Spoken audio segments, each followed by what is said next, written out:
Hi, and welcome to the Bottom Line. I'm Pastor Paul Steele from Bethlehem Church in Austin, Minnesota. Now, the bottom line is our weekly summary of the previous Sunday's sermon. And currently, we're in the sermon series entitled Questions That God Asks, as we look at some of the questions God asks in the Bible. And this past Sunday, we looked at a question found in Exodus chapter 4, verses 1 through 12. And here, God is calling Moses to go lead Israel out of Egypt, out of slavery. And Moses just feels totally inadequate to do this task. And he's throwing all these objections to God. He says, God, what if they don't believe me when I say, hey, God sent me? And so God asked Moses this question in Exodus chapter 4, verse 2. Hey, what's in your hand? And Moses, being a shepherd, had this shepherd staff in his hand. See, what God wanted Moses to understand as he asked that question and the signs that he would give to Moses that follows, turning the staff into a snake, giving his hand leprosy and then cleansing it and turning water into blood. What God wants Moses to know is that God is going to equip him to do this task. And so really our passage ends with God finally getting frustrated with Moses and saying, hey, who made man's mouth? Who gives him the ability to talk, to hear, to see? Is it not I, the Lord? Like, Moses, you can go in confidence because I am who I am. I give you the ability to do this. I will equip you. Oftentimes we feel inadequate just like that. We feel like we're not up to the task. We feel like we're weak and not strong. And so in 2 Corinthians chapter 12, the Apostle Paul is feeling that way.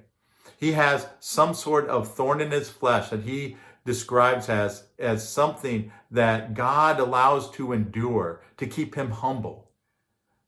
And so Paul prays and asks God to take it away, but God doesn't. This is what Paul says in 2 Corinthians 12. Starting with verse 8. 3 times I pleaded with the Lord to take it away from me. But he said to me, my grace is sufficient for you. My power is made perfect in weakness. Therefore, I will boast all the more gladly about my weaknesses so that Christ's power may rest on me. That is why, for Christ's sake, I delight in weakness and insults and hardships and persecutions and difficulties. For when I am weak, then I am strong. See, often we look and focus on our weaknesses, on what we're not able to do. And we only want to do those things that we're good at, those things that play to our strength. And when we do that, we miss out on God working in our lives.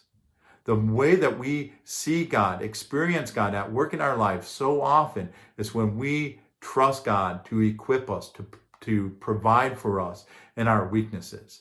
And so our bottom line from Sunday is this. God wants us to know that he will equip us to do what he has called us to do.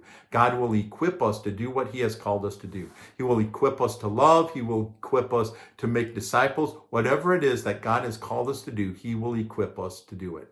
And so our challenge is this, to ask God this question: what have you called me to do? And then to take steps to do it. So ask God this week, what have you called me to do? And then take the steps to do it, trusting that God will equip you along the way. Hey, thanks for watching. And remember, you can join us on Sunday mornings in person next to Ellis Middle School at 10:30 or online, Facebook, YouTube. And if you have a prayer request or you'd like me to be praying about it, hey, send me a message. I'd love to pray for you.